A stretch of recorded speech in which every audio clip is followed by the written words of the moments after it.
Hello everyone, मैं Varun Kumar Yadav. Video के इससे जो लोग आप पढ़ रहे हैं प्रोबेबिलिटी में, हिंदी में बोलते हैं इसको प्रायिकता। और यह है प्रश्नावली 14.1। 14.1 का 1 से लेकर के 10 तक क्वेश्चन हम देख चुके हैं और यह है क्वेश्चन नंबर 11। और जितना भी कंसेप्ट का वीडियो है, लगभग मैथ का सारा प्लेलिस्ट रेडी है। तो सारा कंसेप्ट वो कहाँ मिलता है? हमेशा लेक्चर 1 में मिलता है। तो लेक्चर 1 देखिए, जाके कंसेप्ट को क्लियर कीजिए, फिर यहाँ पे आइए। यदि वीडियो अच्छा लगता हो तो लाइक करें, शेयर करें, सब्सक्राइब करें। और यदि कोई डाउट रह गया हो तो प्लीज कमेंट करके बताएं, आपके हम डाउट को जरूर सोल्व करेंगे और कमेंट में रिप्लाई करेंगे। कमेंट में नहीं हो पाएगा तो हम पर्सनली आपको रिप्लाई करेंगे। आइए क्वेश्चन को पढ़ते हैं और शुरू करते हैं। गोपी अपने जल जीव कुंड एक्वेरियम, हिंदी में बोलते हैं जल जीव कुंड। अब एक्वेरियम का मतलब क्या होता है? इसको एक्वेरियम बोल रहा है। एक्वेरियम किसी ऑफिस में देखे होंगे या कोई अच्छा जगह जाते हैं होटल में, वहां देखे होंगे शीशा का एक बॉक्स रहता है, बंद रहता है। और जिसके अंदर सुंदर सुंदर मछलियां रहती हैं और सब इंपॉर्टेंट मछली होती है, जो सुंदर रेड, येलो, पिंक, इस कलर का उन लोग का कलर होता है। उसको क्या बोलते हैं? उसी को एक्वेरियम बोलते हैं। बहुत सुंदर लगता है देखने में, इसलिए उसको लोग रूम में या सजा के ऑफिस में रखा जाता है। उसी को बोलता है जल जीव कुंड यानी एक्वेरियम। तो गोपी अपने एक्वेरियम के लिए एक दुकान से मछली खरीदती है। एक्वेरियम है इसके पास, ये मछली खरीद के लाती है केवल, ठीक है। दुकानदार एक टंकी में 5 नर मछली और 8 मादा मछली में से एक मछली या दृश्य उसे देने के लिए निकालता है। यानी जो है उसको एक मछली खरीदना है, तो उसकी जो टंकी में है 5 नर मछली यानी मेल है, और 8 मादा मछली यानी फीमेल मछली है, ठीक है। अब बोल रहा है और उसमें से एक मछली निकालता है इनको देने के लिए। तो पूछ रहा है कि इसकी क्या प्रायिकता है कि निकाली गई मछली नर मछली होगी। देखिए सिंपल है। नर मछली यानी मेल मछली होने की प्रायिकता कहता है मेल मछलियों की कुल संख्या है बटा बटा उस टंकी में मछलियों की कुल संख्या। तो मेल मछली कितना है? 5 है। अब कुल टंकी में कितना मछली है? 5 नर, 8 मादा, दोनों को जोड़ दीजिए। 5 + 8 तो कितना हो गया? 5/13। यही आपका आंसर हो गया, ठीक है। यार टफ नहीं होता, प्रोबेबिलिटी जस्ट आसान होता है। अब आइए इसको हम लैंग्वेज में लिख देते हैं आपके आसानी के लिए। आइए 11 लिखेंगे, हल लिखेंगे। दिया है, क्या दिया है? टंकी में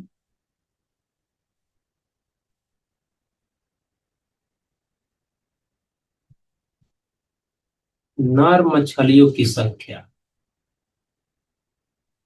जहाँ खरीदने जाती है दुकानदार का बात हो रहा है, कितना है? तथा मादा मछलियों की संख्या, मादा मतलब फीमेल होता है।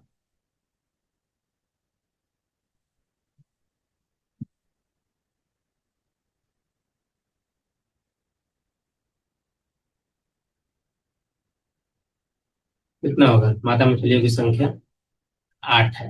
8 दिया हुआ है। अब यहाँ पे कुल निकाल लेते हैं, कुल परिणाम निकाल लेते हैं। कुल परिणाम मतलब हमेशा डिवाइड उसी से होता है, कुल परिणाम से ही।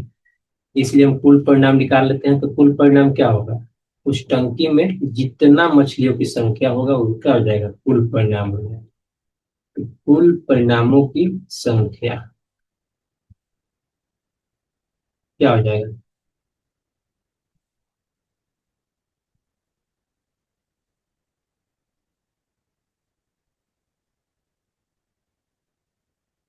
टंकी में कुल मछलियों की संख्या, यही होगा। कुल मछली मतलब क्या है? नर और मादा। नर कितना है? 5। मादा कितना है? 8। कितना हो जाएगा? 13। तो कुल परिणाम संख्या क्या हो गया? 13। अब पहला में क्या पूछ रहा है ना? एक ही क्वेश्चन पूछ रहा है। इसकी प्रायिकता क्या है कि निकाली गई मछली नर मछली है। आइए अब लिखते हैं, हम मानते हैं, माना कि एम, एम से क्या होता है? मेल होता है, इसलिए एम लिख रहे हैं। माना कि एम नर मछली होने की प्रायिकता, घटना, नर मछली होने की घटना, क्या मानेंगे? अब लेंगे एम के अनुकूल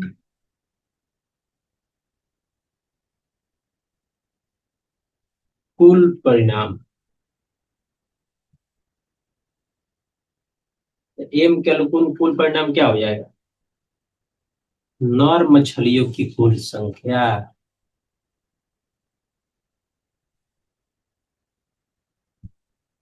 नर मछलियों की कुल संख्या।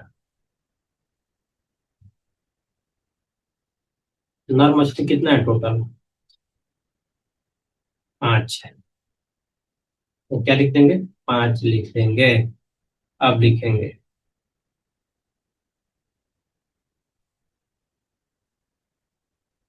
नर मछली होने की प्रायिकता। जो मछली निकाला गया है नर हो, इसकी प्रायिकता क्या होगा? ये तो हो गया लैंग्वेज। ऐसे लिखेंगे इस पी एम। पी से प्रायिकता, एम मतलब एम के अनुकूल जो परिणाम है। एक एम क्या है? एम ऐसी घटना है, नर मछली होने की घटना है, तो एम लिख दिए। अब लिखेंगे एम के अनुकूल कुल परिणाम। अनुकूल कुल परिणाम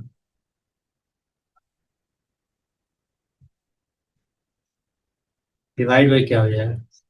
डिवाइड बाई हो जाएगा कुल परिणामों की संख्या।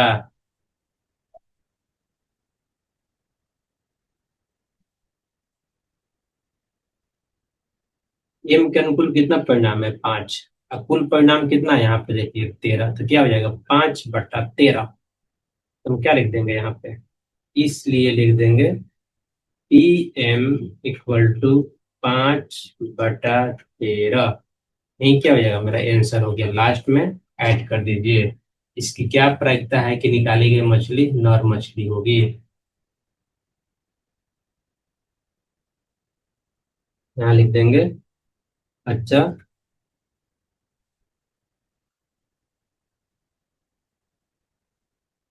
निकाली गई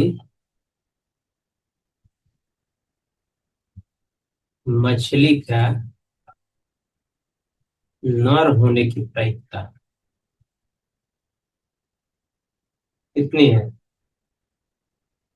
5/13 है। यही मेरा क्या हो गया? यही मेरा आंसर हो गया किसका? क्वेश्चन नंबर 11 का। इसके बाद क्या देखेंगे? इसके बाद देखेंगे क्वेश्चन नंबर 12। यदि आपको वीडियो अच्छा लगा हो तो प्लीज लाइक करें, शेयर करें, सब्सक्राइब करें। यदि कोई डाउट हो तो कमेंट करना भी ना भूलें। आपके हम कमेंट का तुरंत रिप्लाई करेंगे। बहुत बहुत धन्यवाद।